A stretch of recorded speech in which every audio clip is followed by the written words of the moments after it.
Agora, neste momento, com atenção e reverência, vamos ouvir a mensagem da Palavra de Deus na voz do pastor Natanael Rinaldi Filho.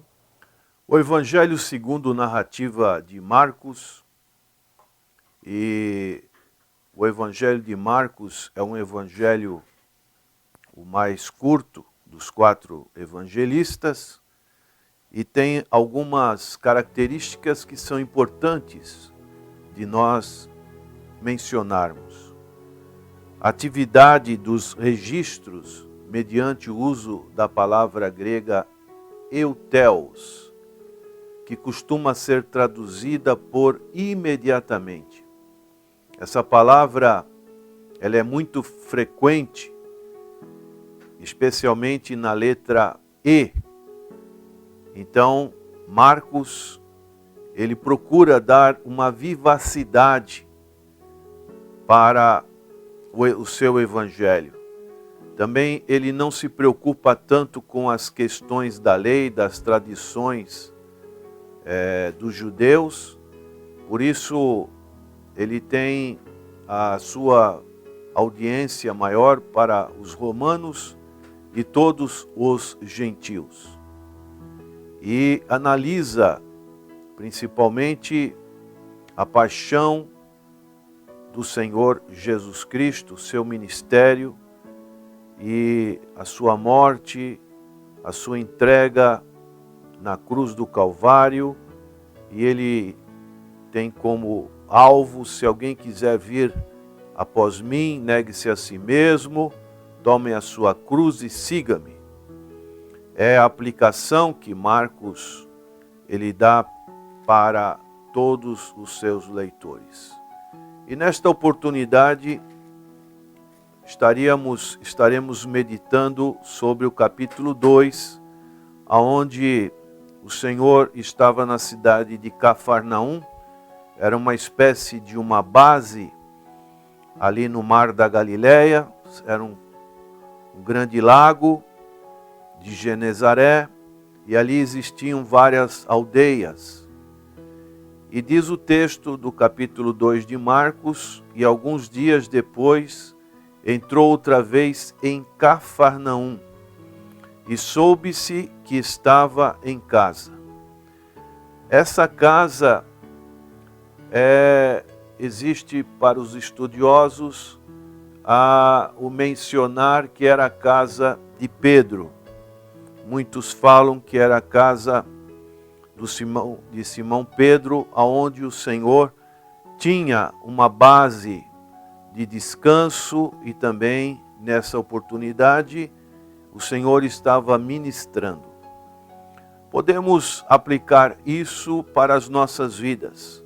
Será que o Senhor Jesus Cristo, ele costuma ou está sempre na nossa casa?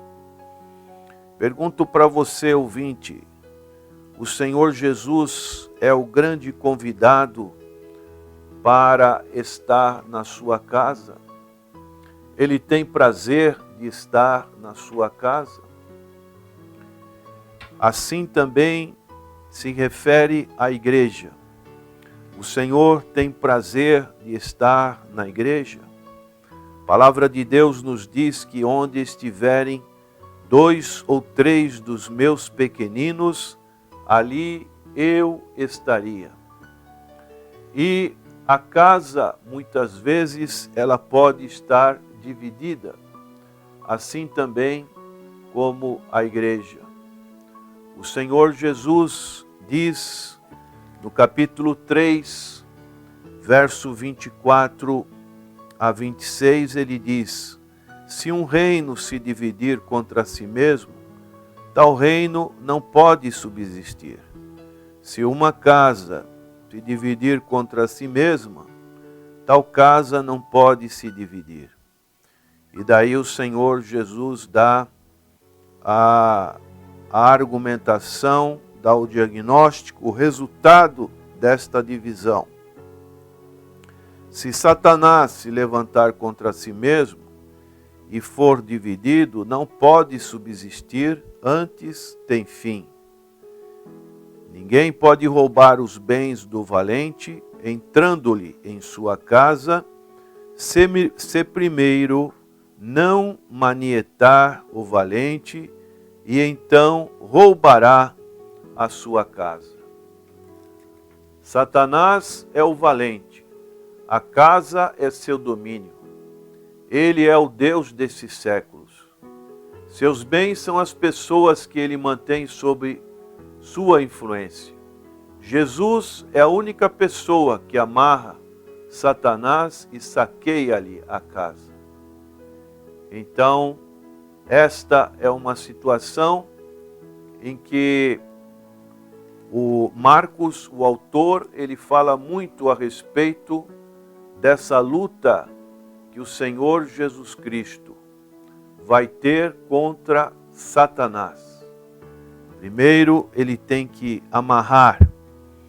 Esse domínio precisa cessar para que o Senhor Jesus Cristo tome lugar nas nossas casas. Por isso, nesta manhã,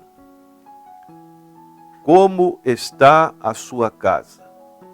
Você está no domínio do Senhor Jesus Cristo? E quando uma casa está sobre o domínio do Senhor Jesus Cristo, o Senhor Jesus Cristo abençoa esta casa. Nesse episódio de Marcos capítulo 2, nós vemos que muitas pessoas se ajuntaram em torno desta casa. Nem ainda havia lugares junto à porta. Estava muito cheio e o Senhor Jesus Cristo anunciava a palavra. Essa é uma conotação extremamente importante.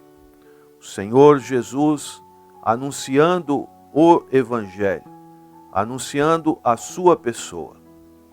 E dessa maneira veio uma pessoa trazida por 4 amigos, um paralítico. Essa pessoa, ela se aproximou e esses 4 amigos, vendo uma grande multidão, descobriram o telhado onde estava e, fazendo um buraco, baixaram o leito em que jazia o paralítico. E o Senhor Jesus Cristo, vendo-lhes a fé, disse ao paralítico: Filho, perdoados estão os teus pecados. Aqui vemos o Senhor Jesus Cristo fazendo a sua grande missão. Perdoados estão os teus pecados. Ali a questão era de paralisia. E o Senhor Jesus Cristo viu que o mais importante para aquele homem, em primeiro lugar, era que ele tivesse os seus pecados perdoados. Na visão judaica, o perdão de pecados deveria preceder a cura física. Independente da doença, existia uma visão de que era consequência do pecado, a doença. E Jesus, então, foi ao centro da questão. O pecado, como a doença, são efeitos do mal. E Jesus revela essa situação de que Deus iria se manifestar.